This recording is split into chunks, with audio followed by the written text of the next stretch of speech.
Chers auditeurs, salam alaikum, bonjour à tout le monde.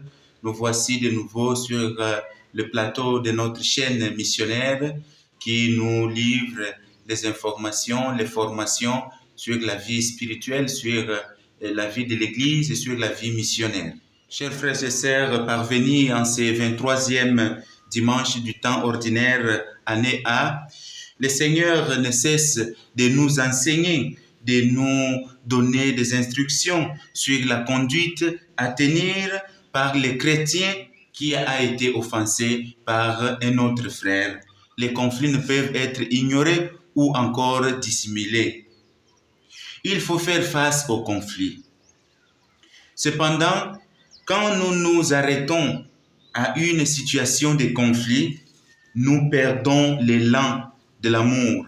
Nous perdons l'essence de l'unité profonde et la vie devient comme un enfer. Chers frères et sœurs dans le Christ, hier comme aujourd'hui, certains d'entre nous baignent dans les conflits interminables. Certains d'entre nous nagent dans les conflits interminables. Beaucoup parmi nous sont vraiment ancrés dans les conflits interminables qui n'arrivent pas à résoudre.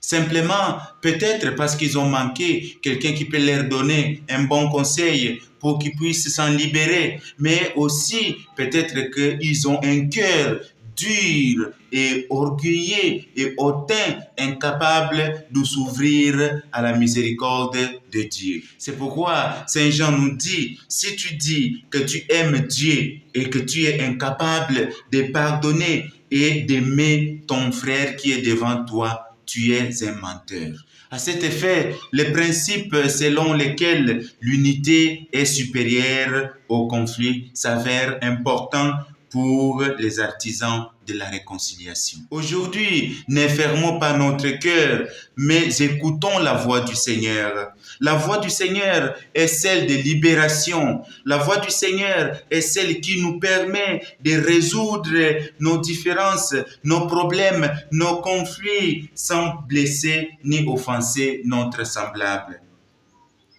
Mes frères, pour une vie épanouie et beau à vivre, il nous faut affronter nos conflits et nous en libérer. Le Christ ne dit-il pas, si ton frère a commis un péché contre toi, va lui faire des reproches seul à seul, en privé, avec toute simplicité et respect, quel que soit son âge.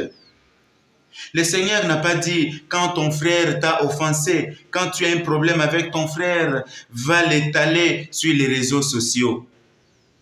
Ou bien va faire les Congossa, ou soit va les parler aux gens, va les parler dans les rues.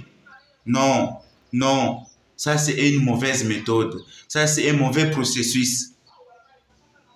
Le Seigneur par contre nous demande d'aller en privé. D'aller en privé. En privé avec ton frère, dans l'humanité. Vous deux, tête à tête, cœur à cœur, parle avec lui. Partage-lui ton souci, partage-lui ce qui te fait mal dans ton cœur, libère-toi. Et souvent, moi je conseille toujours, quand tu as un conflit, quand tu as un problème avec ton frère, avec ta sœur, avant d'aller les rencontrer pour partager, pour chercher à vous réconcilier, la première chose à faire, c'est de prier d'abord pour ces frères-là. C'est de prier d'abord pour cette sœur-là.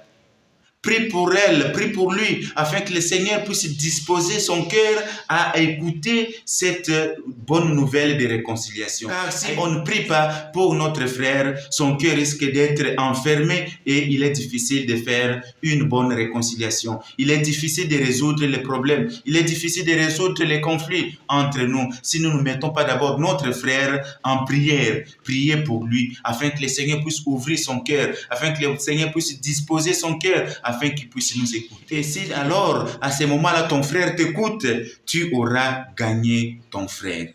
Tu auras gagné ton frère. Tu auras sauvé ton frère. Cependant, s'il ne t'écoute pas, cherche avec toi des personnes plus sages ou encore expérimentées en la matière pour ramener ton frère qui est censé être coupable à la raison. car, dit Jésus lui-même, là où 2 ou 3 sont réunis en conscience et avec le souci de promouvoir la réconciliation et la paix, je suis au milieu d'eux. Voilà. S'ils refusent de les écouter, dis-le dans l'assemblée, dis-le dans l'église. S'ils refusent encore d'écouter l'Église, considère-le comme un païen, comme un publicain. Chers frères et sœurs dans le Christ, celui qui refuse d'écouter l'Assemblée, d'écouter Ecclésia, d'écouter l'Église réunie au nom du Seigneur, c'est-à-dire il refuse automatiquement d'écouter le Seigneur. Celui qui ignore Jésus, qui est présent dans l'Église, qui est-ce qui pourra encore écouter? C'est pourquoi il faut les considérer comme un païen.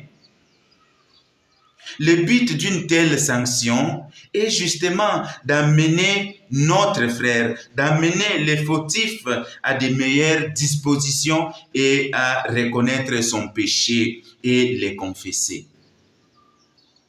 Tant qu'il n'aura pas fait cet exercice de disposition de cœur, cet exercice d'humilité, les autres chrétiens, tout en restant généreux envers lui, devront montrer par leur attitude qu'ils ne sont pas d'accord avec son comportement. Mais si entre-temps, les frères ou la sœur présentent les signes positifs d'une conversion sincère, l'Église devra s'empresser de l'accueillir à nouveau dans son sein. Chers frères et sœurs, les 3 étapes proposées par Jésus, elles sont pédagogiques, concrètes, efficaces et simples pour ceux et celles qui aiment la paix, pour ceux et celles qui sont les enfants de Dieu. Mais difficile peut-être pour ceux et celles qui aiment demeurer dans les conflits interminables. Quel que soit le cas, le frère est toujours cher. Quel que soit le cas, notre frère est toujours notre frère. Il n'est pas interdit de le mettre tous les jours dans nos prières afin qu'il se convertisse. Le but, ce n'est pas de le considérer seulement comme un païen et de le mettre à côté, de l'exclure. Non. Le but est de le ramener à la conscience, de le ramener à l'église, de le ramener à connaître, à reconnaître son péché et qu'il puisse le confesser afin que notre frère puisse regagner les bercailles, qu'il puisse regagner la maison de notre Père, la maison de Dieu. Que le Seigneur nous aide et qu'il nous donne la force de pouvoir entreprendre, de pouvoir faire cette entreprise qui parfois semble dure et parfois difficile, mais par la grâce de Dieu, nous sommes capables d'avancer vers le chemin de Jésus qui est la vérité, la vie. Amen.